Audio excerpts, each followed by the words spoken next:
Saudara, masa kampanye Pilpres 2024 memang belum dimulai. Namun, para baca pres 2024 sudah mulai tebar pesona. Visi misi dan janji-janji di ruang publik sudah mulai bergema. Mungkinkah terwujud atau nanti justru jauh dari realita? Kami pun akan menemui tim dari masing-masing bakal calon presiden 2024 untuk menanyakan langsung bagaimana detail program kerja yang akan mereka lakukan jika terpilih.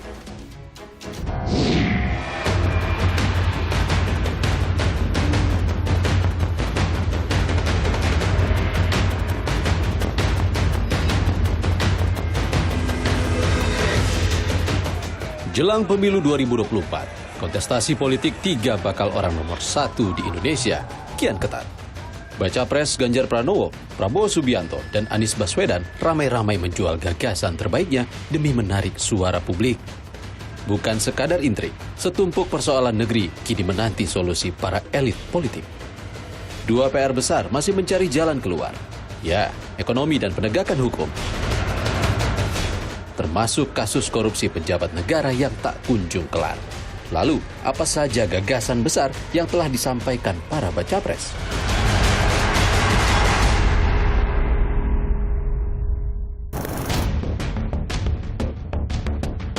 Ketua Umum Partai Gerindra, Prabowo Subianto, memiliki 17 program prioritas dan 8 program cepat.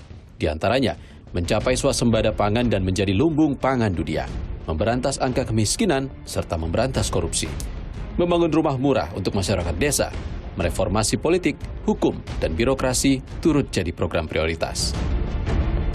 Prabowo juga memiliki sejumlah program cepat, salah satunya memberi makan siang dan susu gratis untuk anak sekolah, serta membantu gizi ibu hamil.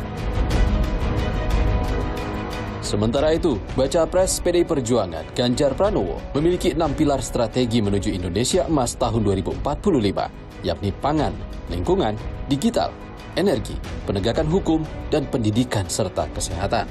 Gagasan Ganjar Pranowo meliputi stop ekspor pangan, hapus kemiskinan hingga nol, serta memaksimalkan ekonomi hijau dan biru. Penuhi kebutuhan kesehatan anak sejak dalam kandungan hingga jenjang pendidikan demi mengurangi angka pengangguran. Ganjar juga berjanji memperkuat 3 pilar hukum, KPK, kepolisian, serta kejaksaan dengan melipat gandakan anggaran. Gagasan Ganjar menaikkan gaji guru hingga 30 juta rupiah pun mencuri perhatian publik. Anies Rashid Baswedan, calon presiden yang diusung Nasdem, PKB, dan PKS, menjanjikan kesetaraan akses fasilitas dasar dari anak dalam kandungan ibu hingga lahir. Lalu menciptakan 14 kota pusat perekonomian demi pemerataan ekonomi. Gubernur DKI Jakarta periode 2017-2022 ini juga memiliki gagasan memperbaiki tata kelola kebutuhan dasar termasuk memerangi mafia pangan. Di bidang hukum, Anies menjanjikan independensi KPK dengan mengembalikan KPK seperti sebelum revisi peraturan tahun 2019. Untuk mengetahui lebih detail gagasan dan visi misi baca pres Ganjar Pranowo, kami pun mewawancarai Deddy Sitorus, Sekretaris Tim Koordinator Relawan Pemenangan Ganjar. Bang Deddy, Capres Ganjar Pranowo di sektor ekonomi mempunyai gagasan untuk menurunkan tingkat kemiskinan hingga 0%. Bahkan ia mengatakan akan menaikkan gaji guru hingga 30 juta rupiah per bulan. Apakah ini realistis menurut Anda? Sebenarnya Mas Ganjar ingin menarik perhatian kita bahwa sebenarnya kalau kita fokus, pemerintah itu fokus pada agenda besar tertentu, maka bukan tidak mungkin dicapai. Program utama dari 7 program Indonesia Emasnya Mas Ganjar itu kan pengembangan sumber daya manusia, termasuk di dalamnya pendidikan, ya. Pendidikan yang memampukan anak-anak kita itu, angkatan kerja kita itu menjadi anak muda, angkatan kerja yang produktif. Kan gitu. Sehingga tentu untuk bisa mencapai ini kan gurunya, infrastruktur dasarnya kan harus diperbaiki. Ketika ditanya, Mas Ganjar mengatakan seharusnya di Indonesia gaji guru itu 30%. Bukan nanti saya akan membuat gaji guru 30 juta, kan nggak ngomong gitu Mas Ganjar, ya. Jadi itu kan memberikan aksentuasi pada pentingnya kesejahteraan guru sehingga mereka bisa mengajar dengan baik, sehingga anak-anak kita itu juga bisa dididik dengan baik. Itu sebenarnya maksudnya Mas Ganjar. Peningkatan ekonomi dan juga investasi ini juga tak jarang berbenturan dengan masalah sosial dengan masyarakat terkait wilayah seperti yang terjadi di Rempang, Kepulauan Riau, dan Ganjar Pranowo punya pengalaman di Jawa Tengah, di Desa Wadas? Nah, untuk menghindari hal seperti itu, tentu yang pertama dulu adalah adanya regulasi yang jelas. Ya, ada regulasi yang jelas dan konsisten diterapkan. Karena tarik-menarik kepentingan, benturan kepentingan antara investasi, pemerintah dengan masyarakat itu sangat potensial terjadi. Tetapi kalau ada prakondisi yang baik, ada peraturan yang jelas, ada konsistensi pelaksanaan, ada kolaborasi, ada prakondisi, ada simbiosis mutualisme antara investor dengan pemerintah, dengan masyarakat, hal-hal seperti itu akan terhindarkan. Oke, ini kan juga berkelindan juga dengan masalah hukum, Bang Deddy. Dalam beberapa kesempatan, Ganjar Pranowo mengatakan akan menaikkan atau melipat gandakan anggaran untuk aparat penegak hukum. Bagaimana konkretnya? Kenapa penting anggaran aparat penegakan hukum ini ditambah? Karena itu sangat mempengaruhi kepercayaan publik terhadap pemerintah. Sangat mempengaruhi berbagai persoalan dan dinamika yang ada, termasuk persepsi investor, ya, kemudian kemudahan berusaha dan segala macam yang sangat kita butuhkan. Jadi tidak bisa dihindari, memang harus tidak saja ditingkatkan anggarannya dalam sisi penegakan hukum, tapi bagaimana sistem penegakan hukum itu, bagaimana perangkat yang dibutuhkan, bagaimana sarana prasarananya, bagaimana akuntabilitasnya, semuanya juga kan harus serta-merta juga. Anggaran ini bukan hanya untuk gajinya. Oh, bukan dong. Penegak hukum ya, Bang ya? Tidaklah. Pasti itu adalah holistik. Sama dengan tadi soal guru. Artinya ada sistem yang harus diperbaiki dong? Pasti dong. Pasti harus selalu ada yang dievaluasi, ditingkatkan, diperbaiki. Itu kan pasti tidak ada yang 100% terus-menerus pasti akan semakin baik tanpa ada evaluasi. Kami pun menemui Wakil Ketua Umum Partai Gerindra Habibur Rahman bertanya lebih jauh tentang program dan janji Baca Pres Prabowo Subianto.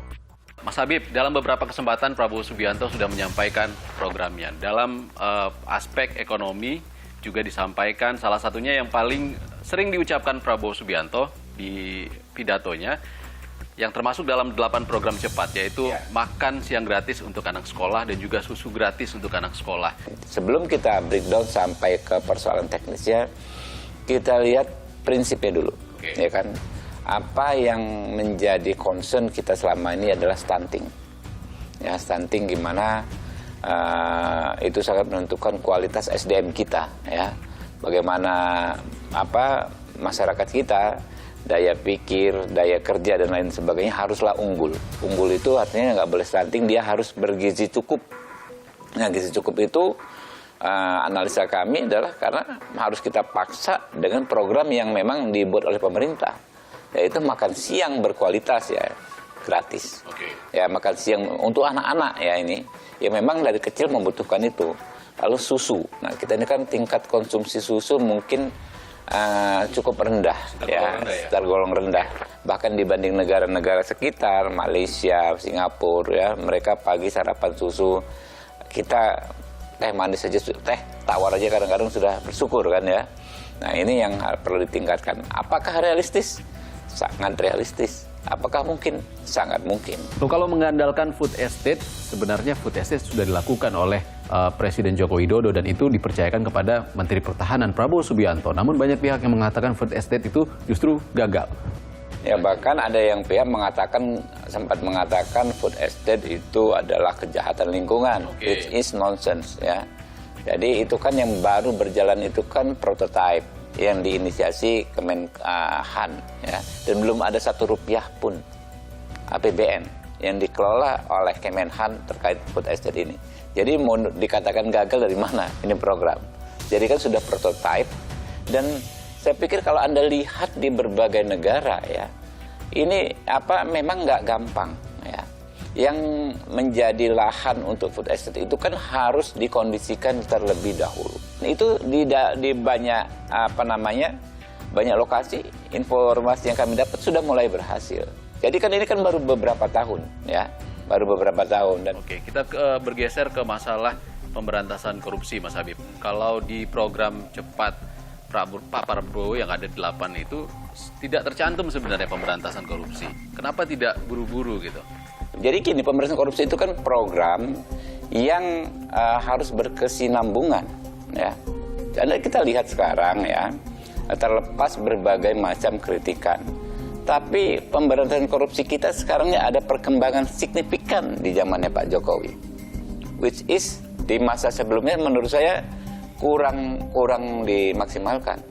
Di era ini luar biasa, berbagai macam kritikan misalnya terhadap pimpinan KPK ya, kepada macam konflik dan lain sebagainya, tetapi tiga hal tersebut berjalan secara simultan. Tapi menterinya yang korupsi banyak juga, Pak. Nanti dulu, edukasi, kemudian pencegahan, penindakannya signifikan. Nah, termasuk yang Anda bilang, penindakan ternyata tetap berjalan. Penindakannya nggak berhenti, bahkan ada menteri yang masih yang korupsi, ya, ditangkap, ya, lalu diproses. Yang namanya fenomena oknum kan di mana saja ada dan kapanpun akan selalu ada. Ada nggak kabinet yang nggak ada menterinya korupsi? Dan sekarang jelas Pak Jokowi tegas, siapapun menteri yang korupsi, siapapun pejabat yang korupsi, nggak ada ampun. Silahkan ditindak, silahkan diproses secara tegas oleh aparatur penegak hukum. Kami juga menggali lebih dalam visi misi serta gagasan Baca Pres Koalisi Perubahan Anies Baswedan lewat Sudirman Said, juru bicara Badan Pekerja Anies Muhaimin. Mas Anies bilang dia akan membuat lapangan pekerjaan yang tidak tersentralisasi di DKI Jakarta. Seperti apa konkretnya dari Anies Baswedan? Pak Anies punya pengalaman 5 tahun memimpin Jakarta, dan Jakarta seperti menjadi tumpuan dari banyak sekali harapan-harapan masyarakat. Dan karena itu beliau punya visi, alangkah indahnya, alangkah baiknya kalau kesempatan untuk ekonomi, untuk pekerjaan, untuk karir itu tersebar, tidak hanya di ibu kota gitu. Karena itu idenya adalah bagaimana membuat pusat-pusat pertumbuhan merata di seluruh Indonesia, yang itu merupakan gabungan antara kotanya yang kuat, kotanya yang maju, tapi juga desanya ikut menjadi penopang dari pertumbuhan kota itu. Pak Sudirman, pembangunan dan investasi tak jarang berbenturan dengan masalah hukum dan juga masalah sosial. Kita baru saja mengalami kasus di Rempang, Kepulauan Riau.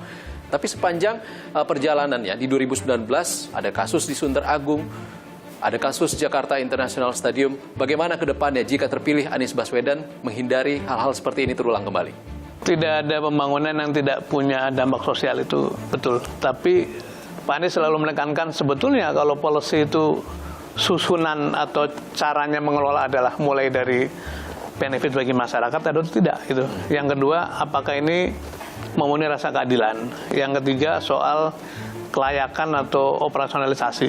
Nah, dalam kasus Rempang, bila satu investasi yang tujuannya adalah untuk memakmurkan masyarakat, tapi kemudian menimbulkan penderitaan, itu pasti ada yang salah gitu. Jadi salah satu perubahan yang sering ditanyakan masyarakat adalah apa yang mau dirubah, antara lain cara mengelolanya. Programnya mungkin boleh plus minus kurang lebih sama, tapi cara mengelolanya lebih menyentuh aspek-aspek keadilan bagi masyarakat. Kita bicara janji Anies Baswedan soal hukum, Pak Sudirman. Di poin terakhir, ia mengatakan akan mengembalikan Komisi Pemberantasan Korupsi seperti sebelum revisi undang-undang. Ini seperti apa nantinya? KPK mendapat tempat khusus karena KPK pernah mengalami prestasi gemilang, yaitu ketika dipimpin oleh orang-orang yang punya integritas tinggi, punya kompetensi tinggi, dan juga ketika pemerintah itu tidak ikut cawe-cawe. Nah, kita mengalami 2 pukulan sekaligus. Pertama, undang-undangnya direvisi sehingga mengalami pelemahan secara kelembagaan. Yang kedua, kebetulan ketemu dengan pemimpin yang sekarang sudah terbukti kan banyak sekali isu-isu yang menyangkut integritas. Nah, 2 pukulan itu membuat KPK menjadi sangat lemah. Pemimpin itu tidak saja berkewajiban mendeliver program, tapi juga memberikan contoh bagaimana cara-cara bekerja dengan baik, dengan menjaga integritas dan menjaga terbebas dari konflik kepentingan. Saudara, di balik adu gagasan, ada harapan yang dititipkan oleh masyarakat. Lalu bagaimana para ahli menanggapi gagasan yang dijual untuk menarik suara pemilih? Kita nggak usah melihat sosoknya dulu deh, kita lihat rekam jejaknya. Dalam rekam jejaknya sudah menunjukkan konsistensi dalam pemberantasan korupsi dan menyelesaikan pelanggaran HAM berat.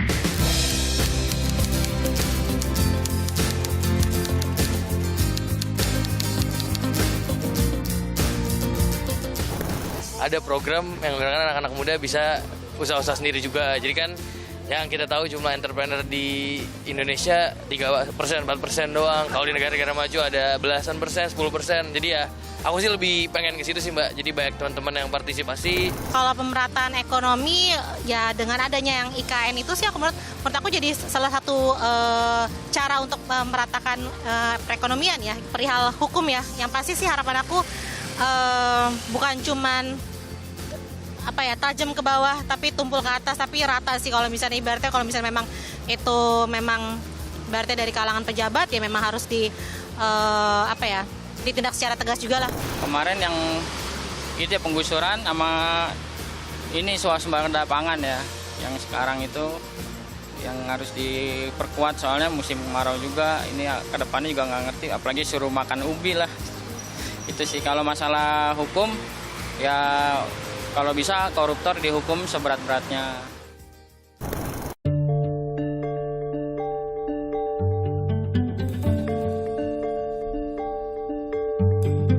Saudara, masalah ekonomi dan penegakan hukum adalah sejumlah PR bangsa yang harus diselesaikan para calon pemimpin nanti. Janji-janji para calon presiden pun harus dikritisi. Kami akan ajak Anda untuk mengkritisinya dengan para ahli. Kami pun bertemu pakar hukum tata negara Bivitri Susanti, mengkritisi seberapa realistis janji para baca pres menegakkan hukum dan memberantas korupsi. Mbak Bibip, dari 3 baca pres sudah memaparkan janjinya di awal. Tapi sudah banyak yang mengarah ke beberapa sektor. Salah satunya adalah masalah hukum. Masing-masing baca pres punya janji berbeda. Prabowo Subianto mengatakan akan menaikkan gaji APH sebagai upaya penanggulangan hukum. Saya melihat sebenarnya ini tidak realistis juga ya dari segi anggaran itu tadi tuh. Karena penegakan hukum itu tidak hanya soal gaji, tapi juga soal fasilitas dan lain sebagainya. Dan jangan lupa kalaupun nanti anggaran dinaikkan, ada masalah juga nih dalam soal korupsi di tubuh aparat penegak hukum sendiri yang kita sudah bisa lihat banyak ya perkara belakangan ini menyangkut oknum-oknum kepolisian maupun oknum jaksa. Di baca pres lain, Ganjar Pranowo mengatakan akan memperkuat KPK. Anies Baswedan mungkin lebih ekstrim lagi. Dia ingin mengembalikan KPK sebelum ada revisi Undang-Undang KPK kemarin. Mereka, dalam arti presiden nanti siapapun nanti yang akan terpilih kita belum tahu. Tapi ini memang sesuatu yang harus dilakukan. Supaya pemberantasan korupsi balik lagi seperti dulu paling tidak, KPK-nya harus dikembalikan seperti dulu. Sebelum revisi 2019. Nah misalnya berarti tidak ada dewas, kemudian stafnya itu semua bukan ASN, karena kan yang bikin banyak orang bagus dipecat waktu itu tes wawasan kebangsaan, karena mereka ganti status jadi aparatur sipil negara. Terus juga misalnya tidak boleh memberikan SP3 dan banyak hal lainnya. Ya yang paling urgent sebenarnya masalah pemberantasan korupsi dan juga hak asasi manusia. Kita nggak usah melihat sosoknya dulu deh, kita lihat rekam jejaknya. Apakah mereka bertiga itu dalam rekam jejaknya sudah menunjukkan konsistensi dalam pemberantasan korupsi dan menyelesaikan pelanggaran HAM berat. Bahkan kalau mereka pernah melakukannya atau turut serta melakukan, berarti rekam jejaknya sudah buruk tuh, dan artinya tidak layak untuk dipilih. Kami pun mewawancarai Bima Yudhistira, Econom Center of Economics and Law Studies, untuk mengulik gagasan para baca pres di sektor ekonomi. Oke, Mas Bima, kita ada 3 baca pres di 2024 ini, dan ketiga-tiganya sudah menjabarkan beberapa visi misi dan janji-janji mereka, khususnya di bidang ekonomi. Kalau dari baca pres, Ganjar Pranowo mengatakan stop ekspor, menargetkan kemiskinan 0 di Indonesia, implementasi ekonomi hijau, ekonomi biru. Kira-kira dari seluruh janjinya Ganjar Pranowo ini realistis nggak sih, Mas? Baca pres ya, Ganjar Pranowo itu kan problemnya adalah pada soal bagaimana cara mencapai. Ya. Jadi semua tujuannya kan bagus, misalnya bicara transisi energi, tapi bicara misalnya transisi energi kan perlu didetailkan. Begitu juga janji-janji yang seolah-olah mendorong misalnya adanya anggaran yang lebih besar untuk guru, gaji guru, apakah dengan kondisi APBN sekarang mampu menggaji guru sebesar itu. Soal kemiskinan yang 0% itu mungkin melanjutkan juga dari apa yang ingin dicapai oleh Pak Jokowi, tetapi tantangan kemiskinan itu pun juga kita bisa lihat, misalnya di Jawa Tengah, masih banyak orang-orang miskin. Kantong kemiskinan salah satunya di Pulau Jawa ya ada di Jawa Tengah. Prabowo Subianto tidak kalah populis. Dia mengatakan ada makan gratis untuk anak sekolah, susu gratis, tunjangan ibu hamil, bahkan menaikkan gaji ASN dan perangkat-perangkat lainnya. Jumlah anak TK, siswa TK sampai dengan SMA itu kan setidaknya 58 juta orang. Ya tinggal dikalikan aja rata-rata misalnya. Berapa jumlah makan gratis yang akan dibagikan. Beberapa studi menyebut angkanya sampai 266 triliun rupiah. Jadi yang jadi pertanyaan, apakah demi misalnya mewujudkan janji-janji populis tadi, dia harus mengorbankan program-program lainnya. Ya, untuk Anies Baswedan sebenarnya sebagian justru replikasi ya dari program-program yang ada di DKI Jakarta ingin dinasionalkan. Jadi belum ada program-program yang disebut sebagai narasi perubahan itu belum terlihat. Baru menyajikan permasalahan-permasalahan di luaran. Jadi belum ada program yang konkret, saya kira baru permasalahan luar. Kemungkinan besar banyak program-programnya masih ingin disesuaikan dengan cawapresnya ya, yaitu Caimin, dan juga mungkin nanti kita akan lihat lebih detail ketiga pasang calon ini pada saat penyampaian visi misi di KPU, baru publik bisa mencerna sebenarnya program aksinya seperti apa. Kami tutup 60 menit special report edisi kali ini, saudara. Jangan lupa, pemilu akan kita laksanakan 14 Februari 2024 mendatang.